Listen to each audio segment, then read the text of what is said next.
지역사회 재난대응 거버넌스에 대한 이야기를 좀 하고 있는데요. 그래서 앞서 이제 김성희 연구원님이 잘 정리를 해주셨지만 우리가 다시 한번 현대적 재난이 무엇인가에 대해서 다시 한번 생각해 보면 이때까지 이제 우리가 재난이라고 하는 것은 사실은 홍수라든지 뭐 지진이라든지 이런 어떤 자연재해를 중심적으로 생각을 했었다면 사실 현대적 재해는 오히려 그런 어떤 인간이 만들어낸 사회적 재해가 지금의 어쨌든 재해로서 더 크게 와닿고 있는 것 같아요. 비근한 예로 이제 후쿠시마 원전 같은 경우에도 그렇기도 하고요. 그리고 이제 심지어 이제 올리백 같은 경우에는 오히려 자연재해조차도 인간의 영향으로 인해서 오히려 생겨나고 있다 이렇게까지 얘기하고 있을 정도로 오히려 사회적 재해, 인간이 만들어낸 재해가 오히려 지금의 이제 재난 상황과 좀 더 근접해 있지 않냐 이렇게 이야기를 하고 있고요.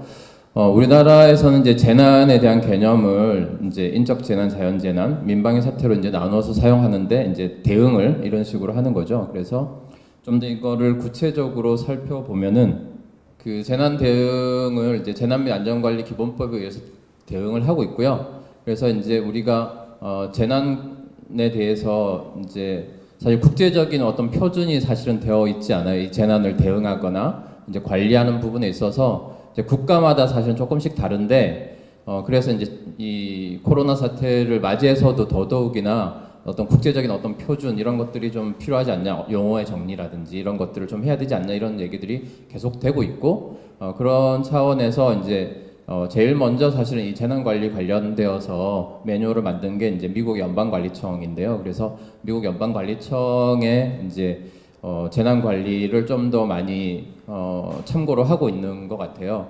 보면은 이제 우리가 재난이라고 했을 때 사실은 제일 생각하는 건 이 재난에 대한 대처, 이제 쉽게 얘기하면 재난 발생 이후에 대한 재난 복구라든지 그 재난 상황에서의 어떤 대처나 이런 것들 좀 중심적으로 우리가 사실은 생각을 하고 있지만 어찌 보면 그러한 재난이 일어나기 전에 재난 발생 이전에 대한 부분들도 사실 우리가 염두에 둘 필요가 있다라는 생각이고요. 조금 있다가 이제 지역사회의 재난 대응 거버넌스, 그러니까 어떻게 보면 이제 재난 대응을 넘어선 재난 관리 거버넌스가 필요하다. 사실 이렇게 저희가 좀 용어를 조금 수정해서 얘기를 해야 되지 않을까 싶긴 한데요. 이제 이런 부분에서 봤을 때 재난 발생 이후라고 할까? 내지는 재난 발생 동안에 있어서는 어떻게 보면 국가적인 책무가 더 클 수 있어요. 권한도 그렇고요. 하지만 재난 발생 이전이나 재난 발생 동안에 있어서는 오히려 지역사회가 좀 더 그런 권한을 갖거나 그런 어떤 대응력을 가져야 된다고 저는 생각을 하거든요. 그러니까 그런 부분에 있어서 재난 발생 이전에 있어서의 지역사회가 어떻게 그런 재난 발생 이전에 예방을 한다거나 그런 어떤 우리가 좀 약한 고리들을 어떻게 좀 발견하고 대응해 갈까? 이 부분에 대한 것들을 좀 오히려 지역사회가 먼저 좀 고민을 해야 될 것 같다는 생각이 들고요. 다시 구분해서 생각해 보면 재난 발생 이전은 좀 지역사회가 중심이 되고 예방적 차원에서 봐야 되겠다. 그리고 재난 발생 동안은 어떻게 보면 중앙과 지역사회가 함께 좀 협력하는 관계 속에서 그런 어떤 서로 역할들 좀 나눌 필요가 있을 것 같고 재난 발생 이후에는 좀 국가적 통제 하에서 지역사회가 빈틈을 메꾸는 방식 이렇게 좀 역할의 구분들이 좀 필요하지 않겠냐라는 생각이고요. 그러니까 그런 부분에서 어떻게 보면 이제 특정한 이해관계에 대한 지원과 조정 없이는 사실은 통제 기능도 되게 감소될 수밖에 없죠. 실제로 우리가 코로나 사태를 그러니까 이 처리하는 과정에서도 사실 이런 부분들이 간혹 보였다고 생각이 들거든요. 근데 이제 우리나라 경우에 같은 경우에는 재난 복구에 주로 이제 복구 부분에 주로 정책적 지원을 하고 있는 것이 사실이에요. 그러니까 예를 들어 산불 피해를 입었다. 그럼 이걸 어떻게 이제 복구할 거냐? 뭐 여기에 대해서 이제 정책 자금을 이제 준다거나 뭐 이런 식의 것들이 좀 많다는 거예요. 하지만 이제 일본의 사례를 보더라도 결국엔 고베 대지진 같은 경우에도 그 피해 복구를 이제 하는 데 있어서도 사실은 국가가 이걸 대응을 혼자 하지 못했기 때문에 사실은 전국에서 몰려든 자원봉사자라든가 지역사회가 그 역할을 사실은 주로 담당을 해서 이 복구를 해냈던 경험이 있는 거죠. 그러니까 그런 것들을 우리가 좀 더 참고할 필요가 있지 않을까라는 생각을 해봅니다.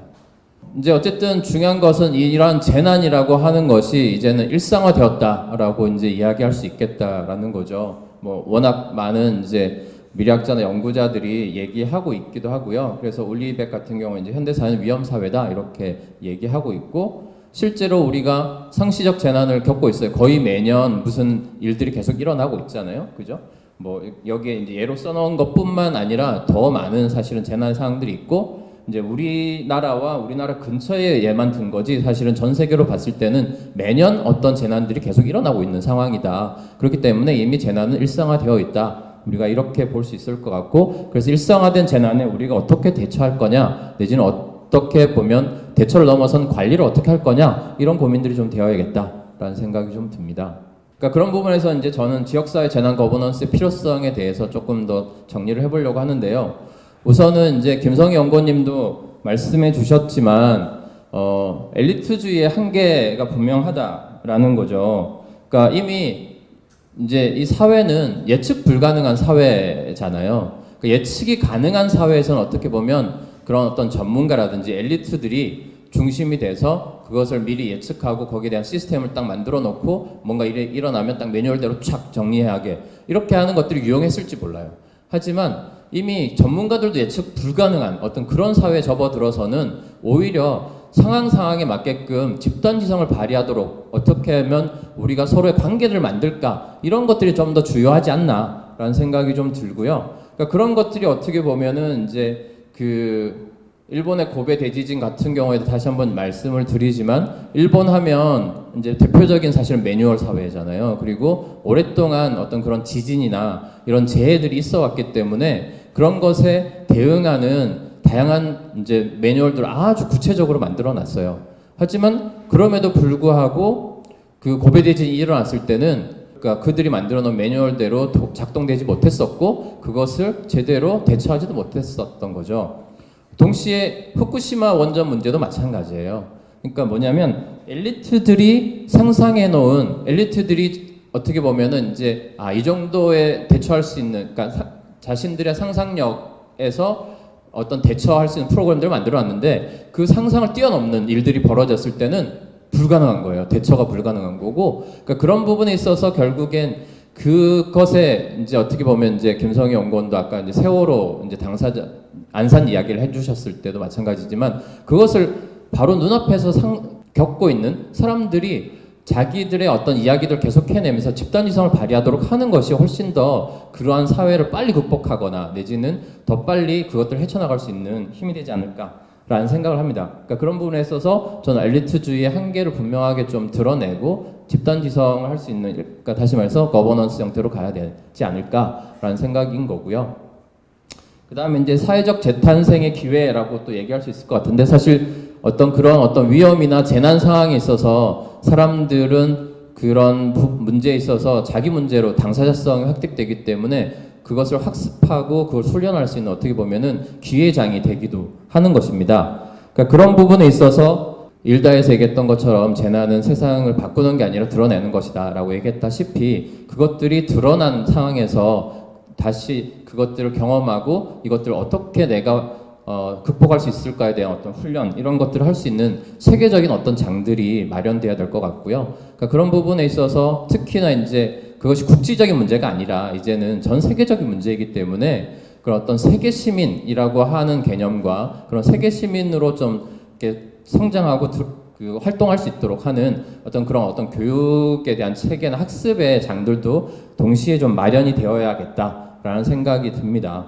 어쨌든 이러한 위험이라고 하는 것은 이제 물론 똑같이 이제 위험이라고 하는 상황들은 똑같이 이제 모든 계층이나 사람들에게 드러나지만 그것이 오는 효과라고 하는, 영향력이라고 하는 것은 사실은 다 다르잖아요. 그러니까 그런 부분에 있어서 어떻게 보면 위험의 불평등한 재분배가 있을 수밖에 없다라는 것이고, 그러니까 그런 부분에 있어서 하지만 그것이 국가적인 중앙 통제로서 각각의 지역들이 처한 상황들이 조금씩 다르고 내지는 지역마다 일어나는 현상들이 다른데 그걸 국가적인 일률적인 통제로 이것을 해결할 수는 없기 때문에 당연히 지역사회 거버넌스를 통해서 그 부분에 대처할 수 있는 어떤 역량들을 발휘할 수 있도록 해야 되는 그런 것들이 필요하지 않을까라는 생각이 들고요. 특히 이제 조금 이따가 다시 얘기하겠습니다만 그런 취약계층, 특히 1인 가구, 특히 한국 사회는 1인 가구들이 점점 더 늘어나고 있는 상황에서 1인 가구의 어떤 그런 어떤 취약성, 이런 것들도 우리가 같이 고민할 필요가 있지 않을까라는 않을까라는 생각을 좀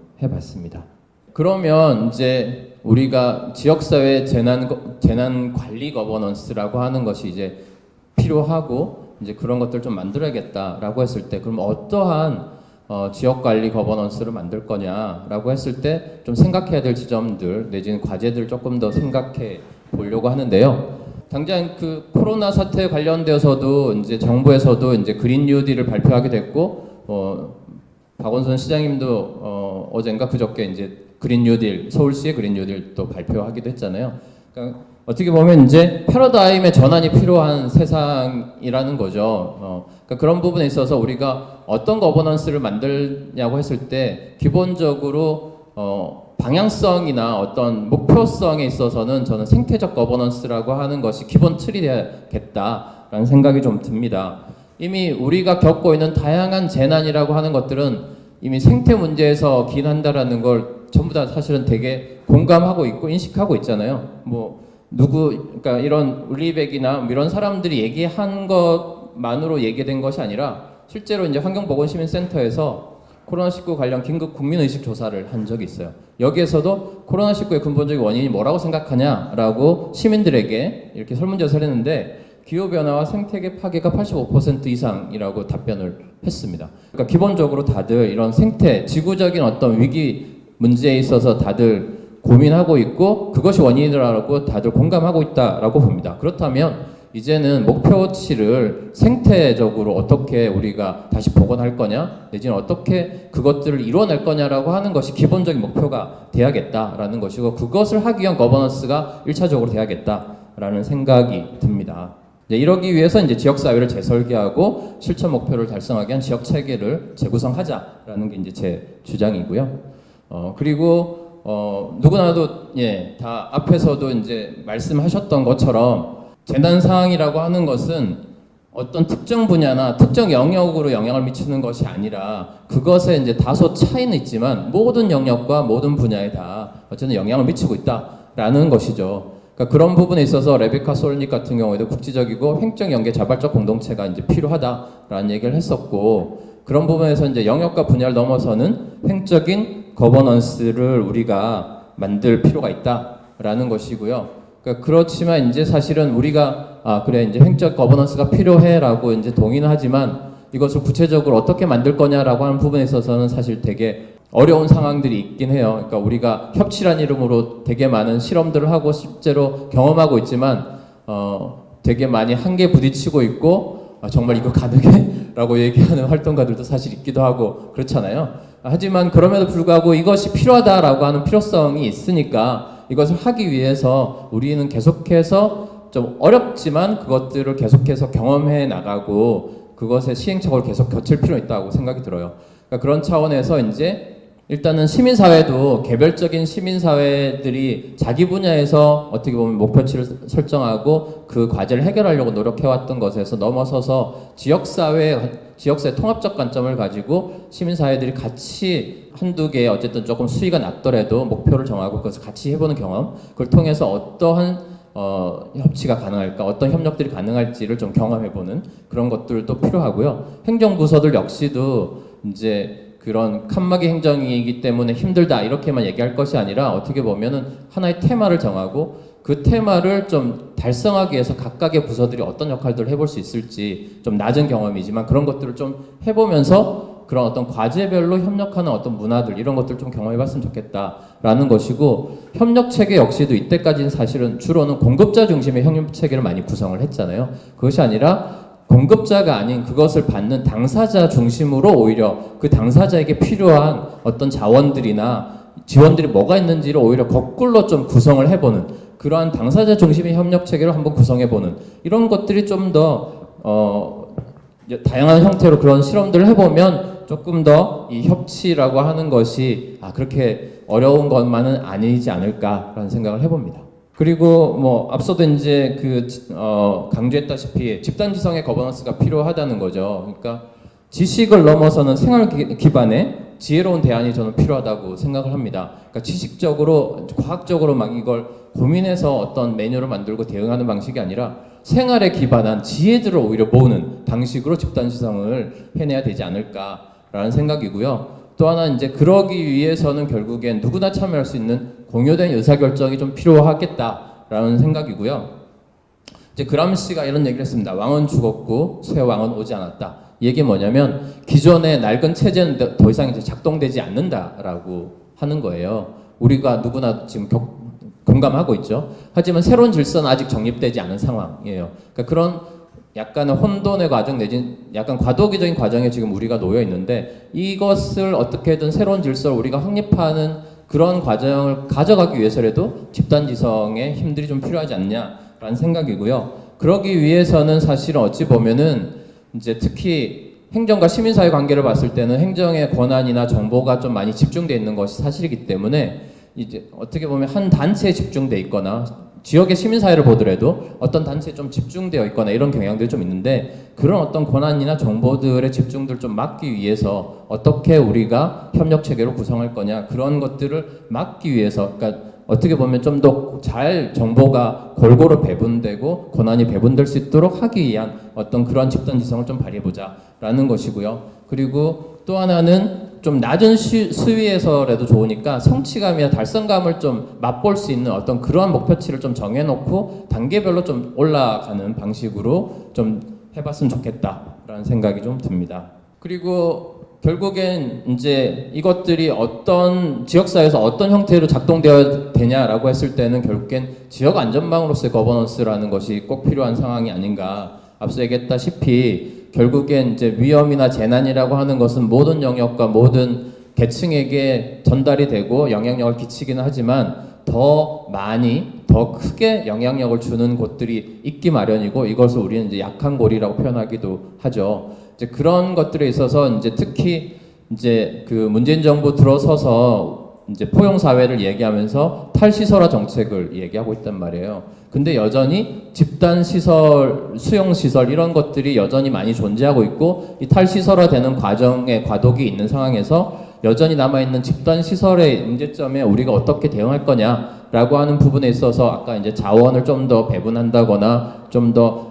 그것을 대응할 수 있는 어떤 그런 것들을 하자라는 제안도 주셨었는데요. 이제 그것들이라든지 내지는 이제 특히 1인 세대가 점점 더 늘어나고 있는 상황이고 가족의 어떻게 보면은 양상이 바뀌고 있잖아요. 우리가 전통적인 가족이 아니라 다양한 형태의 가족이고 특히 1인 가족들이 많이 늘어나고 있는 상황에서 1인 가족이 이제 그런 어떤 문제가 발생했을 때는 자기 집안에 갇혀서 더더욱이나 고립되거나 내지는 원자화되는 그런 현상들을 어떻게 우리가 지역사회 안에서 이제 비대면 사회가 온 건 사실이지만 지역사회 안에서는 필요한 어떤 대면의 부분들이 있는 거고요. 그래서 제가 이제 강남구에서 1인 세대 커뮤니티 센터를 좀 제안을 해서 사실 강남구는 이제 그런 것들 운영하고 있기도 하거든요. 그래서 그런 것들에 대한 이제 고민들도 좀 같이 해봤으면 좋겠다라는 생각이고요. 그래서 제가 생각할 때는 탈시설화와 1인 가구 대형의 지역 돌봄 체계도 같이 좀 취약계층 중에서도 또 좀 같이 고민해봤으면 좋겠다라는 거고